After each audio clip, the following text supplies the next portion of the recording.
오늘 우리가 함께 나눌 하나님의 말씀은 고린도전서 3장 1절로부터 9절까지의 말씀입니다.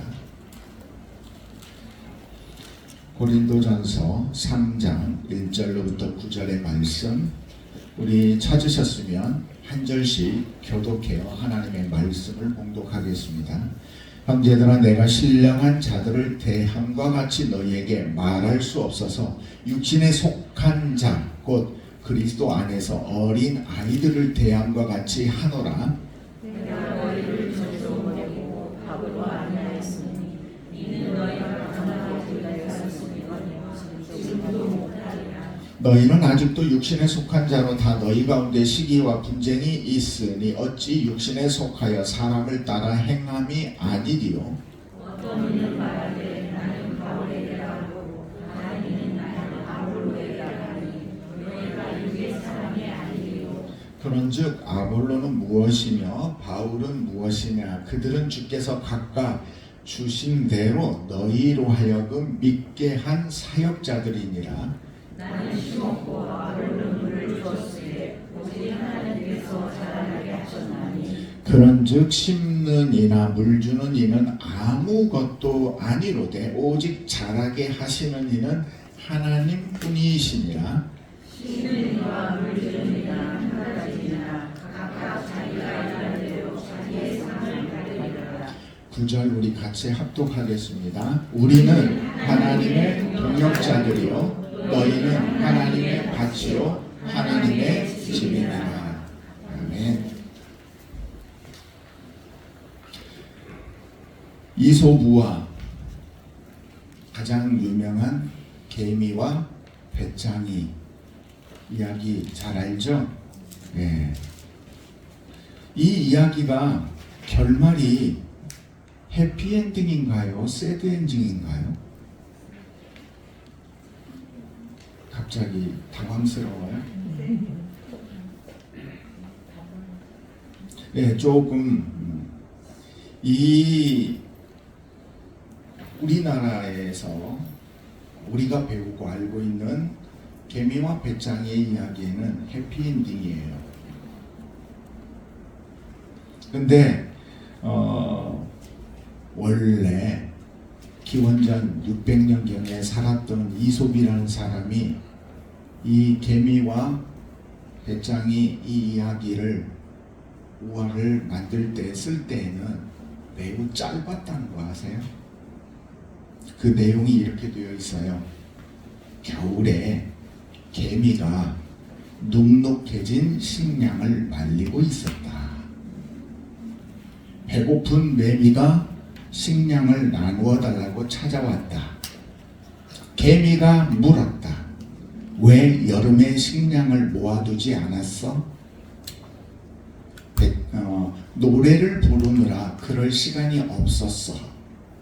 그러자 개미가 매미를 비웃으며 대꾸했다.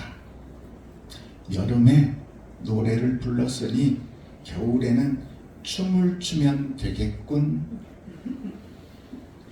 이게 원래 우화예요. 자, 원작을 지금 들었어요. 이런 내용이었다고? 근데 좀 다르지 않아요? 뭐가 먼저 다른가요? 제가 처음 이야기할 때는 개미와 배짱이라고 그랬어요. 근데 여기서는 지금 뭐라고 나와요? 매미. 왜 그럴까요? 그 당시에 그리스도기 이쪽에서는 매미와 배짱이를 다 같은 이름으로 불렀대요.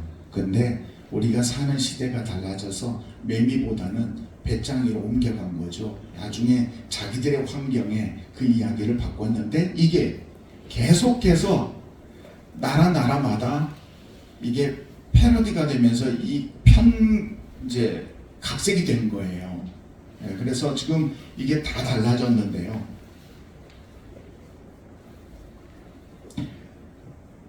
우리나라는 이 우화를 통해서 이제 해피엔딩으로 만들면서 두 가지 교훈을 만들었죠. 네.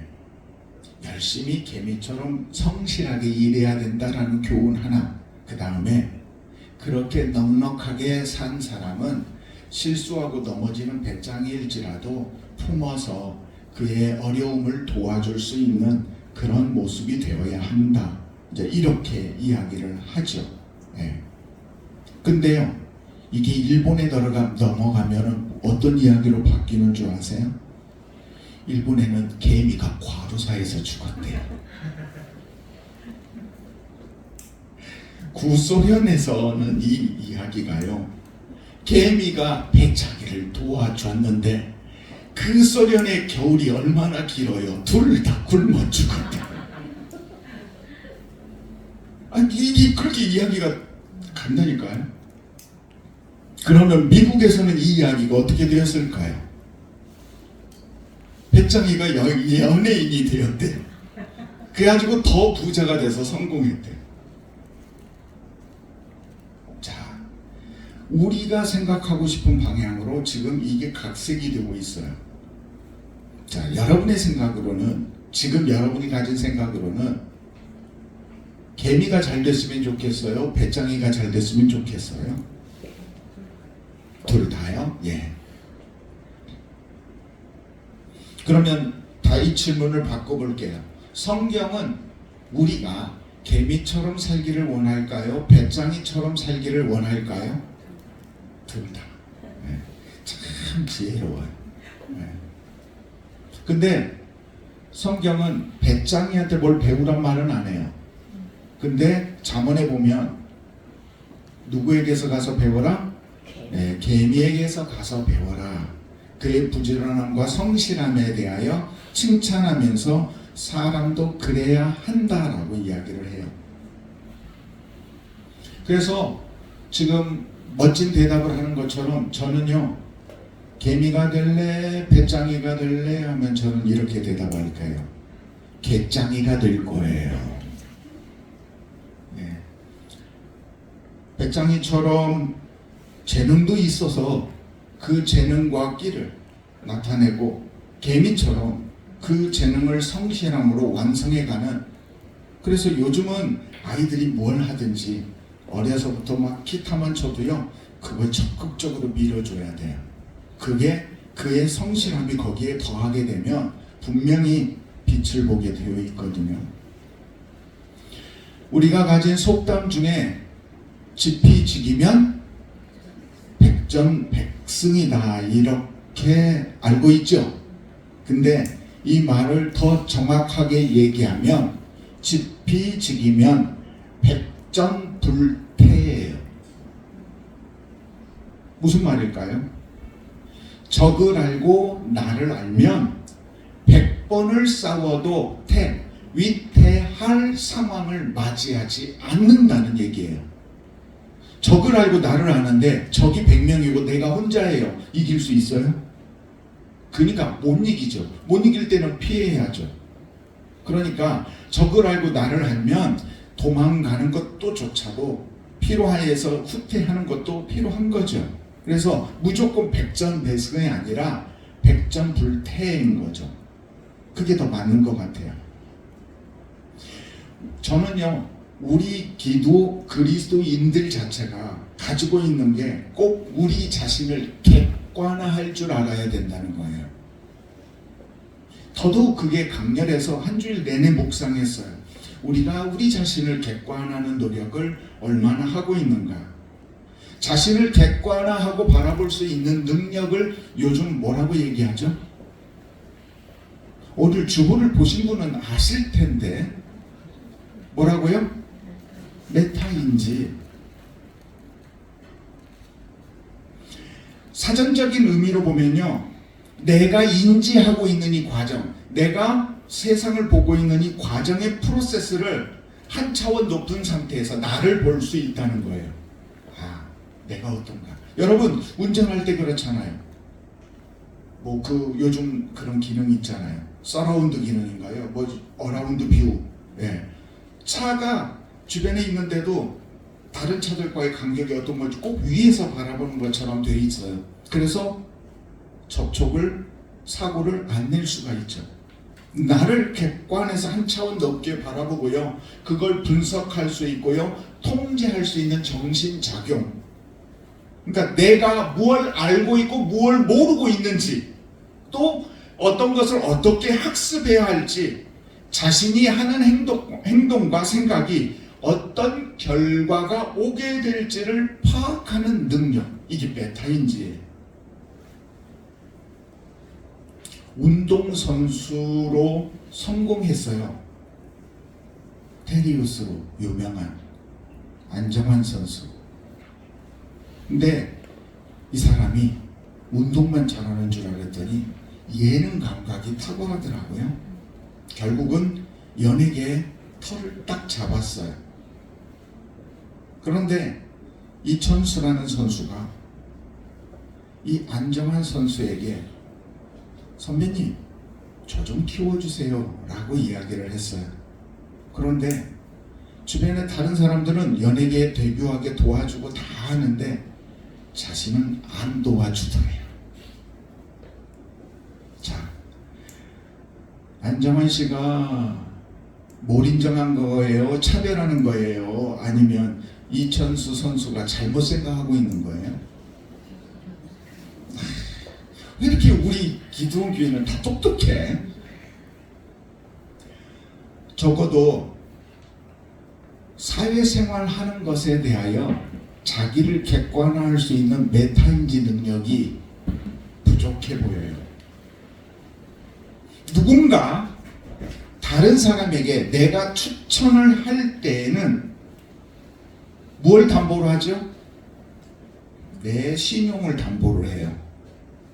나를 믿고 이 사람을 당신이 채용하거나 어떤 혜택을 주어도 당신이 실패하지 않을 거야. 이 사람은 그만큼 신뢰할 수 있는 사람이야 라는 것을 나타내는 거죠. 근데 우리는 알고 있어요. 선수 생활할 때도 돌출 행동을 꽤 했어요. 또 연예계에서도 자기도 끼웃끼웃하는데 하마평이 별로 좋지가 않아요. 그런데 그런 사람을 어떻게 추천하겠어요? 오히려 추천을 하면 지금까지 자기가 쌓아왔던 신뢰가 무너지면서 어떻게 이런 사람을 나한테 추천해? 그런 걸 보면 나까지 이제 불이익을 당할 수 있는 거죠. 이 메타 인지 능력이 떨어지는 사람들을 보면요, 자기가 가진 그 능력보다 자신을 더 대단한 사람으로 보고 있더라는 거죠. 그리고 다른 사람들이 자신을 위하여 호의를 베푸는 것들에 대하여 내가 탁월해서 이건 당연한 거야 라고 느끼더라는 거죠. 사람들의 지도자의 자리에 있는 사람들 중에 이런 사람들이 많아요. 바리새인들이 특별히 더 그랬죠. 바리새인들을 예수님께서 책망하셨죠. 뭐라 그랬어요? 너희가 다 모세의 자리에 앉기에 좋아하지? 모세의 자리는 뭐예요? 권위와 영광의 자리고 리더십에 있는 자리, 최고의 지도자의 자리잖아요. 근데 그 자리에 앉는 것은 좋아하는데 모세가 온전하게 자신을 낮추고 백성들을 위하여 하나님 내 생명을 거두어 가시고 이들을 살려주세요 했던 그런 마음은 이만큼도 갖지 못하면서 모세처럼 존중받기만을 원하더라는 거죠. 그래서 그런 그들을 책망했고 소경을 인도한다고 말을 했더니 그러면 우리도 소경인가? 라고 정신을 못 차리더라는 거죠.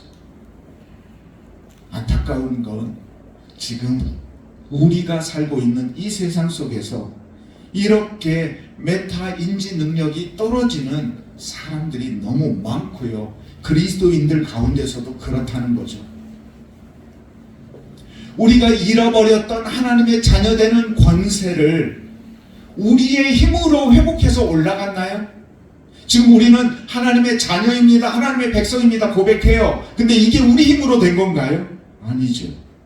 하나님께서 독생자 예수 그리스도를 십자가에 내어 주셔서 우리 죄값을 그분이 대신 치렀기 때문이죠. 우리가 한 것은 뭐예요? 그러면 아무것도 없나요? 공로에는 아무것도 없어요. 그러나 그걸 받아들이는 거예요. 하나님의 은사는 선물이죠. 선물은 받아들이는 거예요. 내가 한 게 없어요. 받기만 하는 거죠. 받는 건 수용이에요. 우리가 하나님의 그 구원하고자 하는 뜻을 내가 받아들인 거예요. 근데 사람들은 받아들이지 않아 놓고도 받아들인 사람들 속에서 나도 받아들인 줄 알고 대충 따라가요. 틀린데 누군가는 구원의 확신 속에서 주님의 손잡고 같이 가고 있는데 자기는 아무것도 못 잡고 가고 있고 언제 떨어질지 모르는데 같이 있는 것 같으니까 나는 신앙생활을 잘하고 있다라고 생각하더라는 거예요. 메타인지 능력이 떨어져요. 자신을 볼 줄 몰라요. 내가 정말 구원받았나 그렇지 않았나. 그러니까 예수님께서 주여 주여 하는 자마다 구원을 얻는 게 아니다라고 말하는 거예요. 아버지의 뜻대로 행하는 자라요. 그 뜻을 받아들이고 수용하고 받아들이고 인격적으로 고백을 했는지. 결국 우리가 여러분 아무리 구두계약도 좋지만 결국은 계약서에 사인을 해야죠. 사인하는 것은 우리가 하는 거예요. 내가 다 너를 위하여 죽었고 너의 죄를 다 도말했다. 너 사인만 해. 그러면 내가 함께 해주마. 근데 사인을 안 하면서 넘어가더라는 거예요. 소홀히 여기다가 나중에 보니까 사인 안 했네. 내게 아니네. 바로 그 마음이 지금 바울이 고린도 교회에 대하여 그렇게 지금 설명하고 있는 거예요. 오늘 본문이 그래요. 안타까워하는 마음인 거예요. 야, 내가 너희를 위하여 복음을 어떻게 전했는데 그런데 왜 지금 그 예수를 만나서 하나님의 자녀됨을 누려야 될 텐데 그러지 못하고 자꾸 어린 아이처럼 머물러 있느냐라고, 왜 육신에 속한 자로 살고 있느냐라고 이야기하고 있는 거예요. 그래서 오늘 본문에 대놓고 이야기하잖아요. 내가 장성한 사람으로 너희를 대하지 않을 거야. 나는 너희를 무엇처럼, 누구처럼? 어린 아이처럼 대하겠다는 거예요. 단단한 음식을 먹을 수가 없어 소화를 못 시키는, 그래서 부드러운 음식만 줘야 하는 어린 아이로 대하겠다는 거예요. 기초적인 신앙에 머물러 있다는 거죠. 그러면서 하는 말이, 그 증거가 뭐다? 나는 바울파다. 나는 아볼로파다. 그러다. 도대체 너희가 복음을 무엇으로 받아들여서 하나님의 사역자일 뿐이고 주의 청직일 뿐인데 그게 더 커 보여서 그 사람들을 따르느냐는 거죠. 사람들이요, 금송아지를 만든 것처럼 하나님의 인도하심을 그들은 금송아지로 형상화시키려고 하는 경향이 있어요. 우리도 똑같이 자꾸 하나님의 그 은혜를 다른 걸로 형상화시키려고 해요. 그러다 보니까 사람들은 자꾸 나를 높여라, 교회를 높여라, 그렇게 하더라는 거죠. 한국 교회가 지금 그 함정에 빠져 있는 거예요. 교회 안에 누군가가 다른 머리가 있어요. 그리스도가 아닌.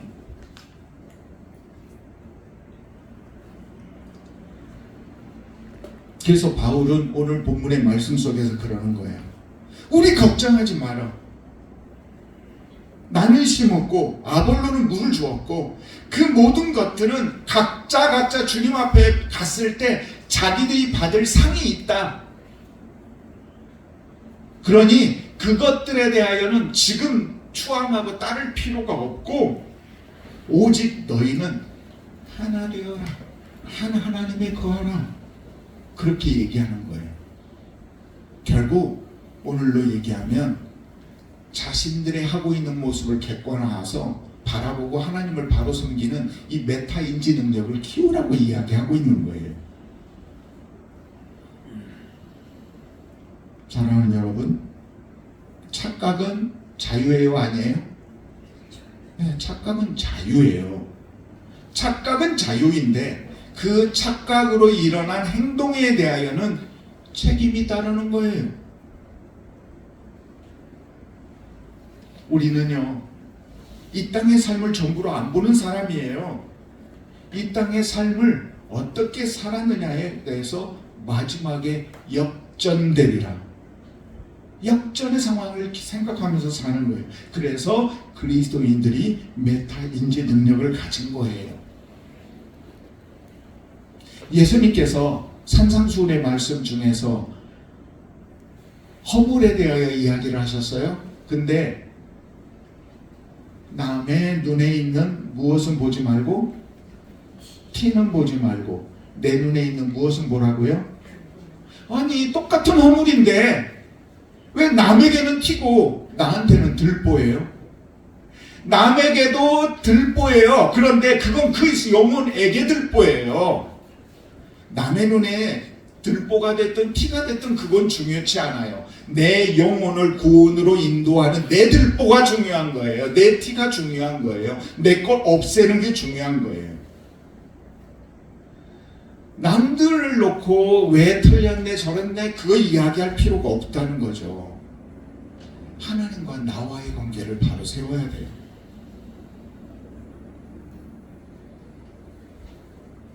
가만히 해보니까요, 내 믿음 지키는 것도 진짜 어렵더라고요. 평생 흔들릴 것 같지 않은데 그렇지 않아요. 그런 내 삶도 흔들거리면서 누구를 위하여 자로 재면서 맞다 틀리다 그래요. 인생 훈수 두는 거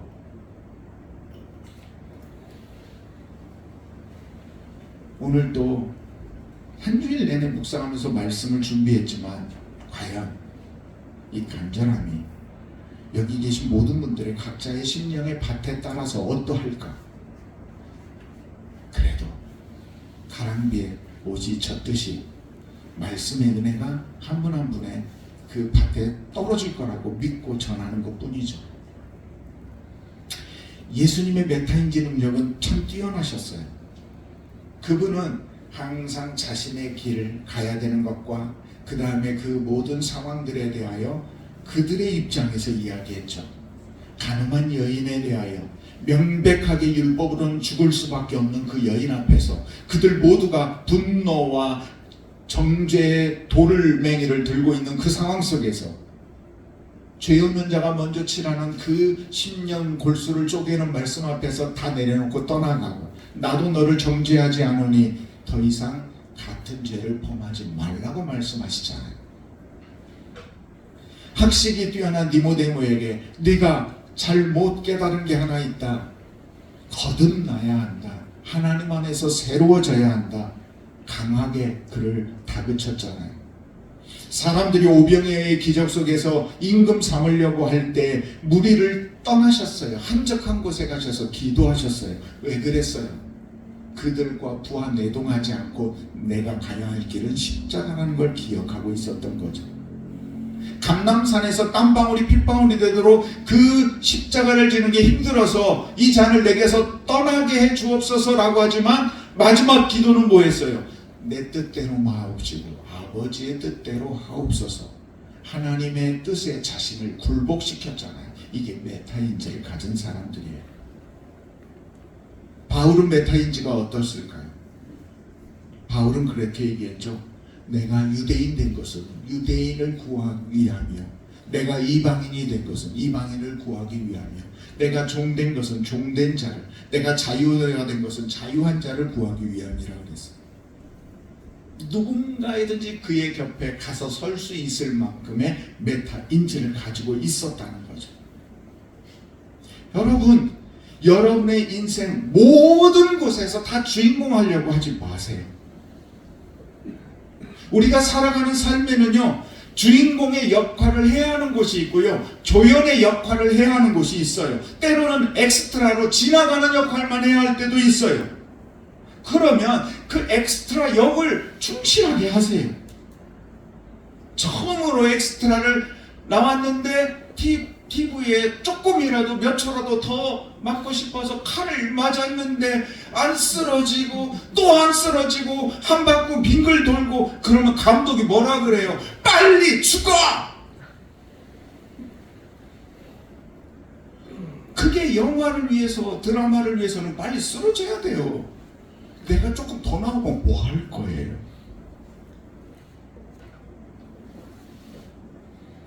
살아가는 삶에 조연과 엑스트라에 집중하지 마세요. 여러분은 여러분의 인생이라는 곳에서는 주인공이에요. 그 주인공의 삶은 여러분이 죽을 때까지 주인공이에요. 영화 보셨죠? 주인공이 영화 도중에 죽는 거 봤어요? 주인공이 죽어야 영화가 끝나요. 마찬가지예요. 우리의 삶이 맞춰져야 내 주연의 영화가 끝나요. 그러니까 주인공이 내 역할에 관심을 해야지 조연과 엑스트라에다가 관심 갖고 살지 말라고요. 에너지 낭비하지 말라고요. 다 만났다 헤어질 사람들이에요.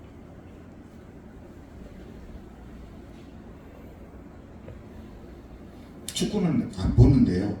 뉴스는 봐요.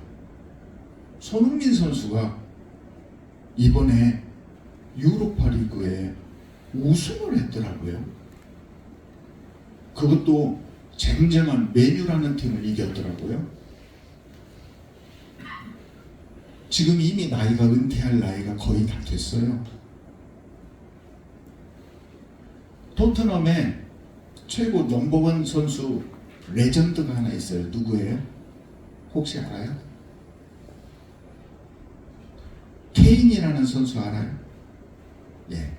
토트넘의 영국 출신 선수예요.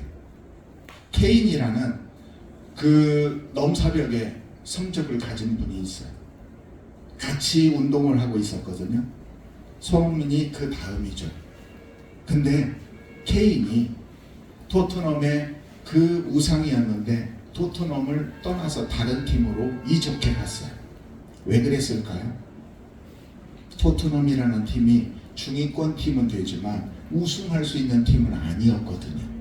그러니까 내가 축구 선수로 한번 떠보고 싶고 우승컵도 한번 들어보고 싶은데 이 팀으로는 한계가 있다는 거예요. 그래서 될 만한 다른 팀으로 떠났어요. 자, 남아있는 손흥민, 떠난 케인, 누가 더 우승컵 들 확률이 이제 높아졌을까요? 케인이겠죠. 근데 케인은 이적하고 우승컵을 못 들고 아직 못 든 상황이에요. 근데 놀랍게 바보같이 계속 팀에 남아서 주장 역할을 하고 있는 손흥민이가 그만 우승을 먼저 하고 말았어요. 그것도 토트넘 안에서 우승을 했네요. 다른 팀에서 개인 우승하는 것도 중요하지만 손흥민은 자기도 우승했지만 소속 팀에도 우승이라는 그 역사를 남겼어요. 누가 더 잘된 건가요? 우리가 결과론만 이야기하기는 그렇기는 하지만 참 자기 인생의 그 성실함의 열매를 거두었다. 그래서 모든 사람들이 아시아의 변방에 있는 한 선수가 이룬 그것을 극찬하는 걸 봤어요. 여러분, 개인처럼 나를 위해서 사는 것이 지금은 상식이 된 세상을 살고 있어요. 그러나 저와 여러분은 그리스도인이에요. 우리는 그렇게 하지 않으려고 노력해야 돼요.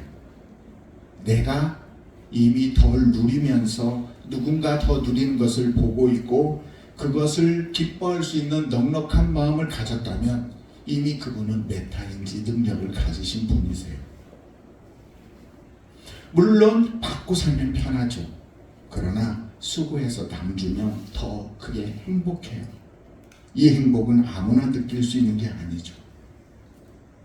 그래서 바울은 심었고 아볼로는 물을 준 거예요. 그리고 그 상은 하나님께서 각자에게 주실 것이다.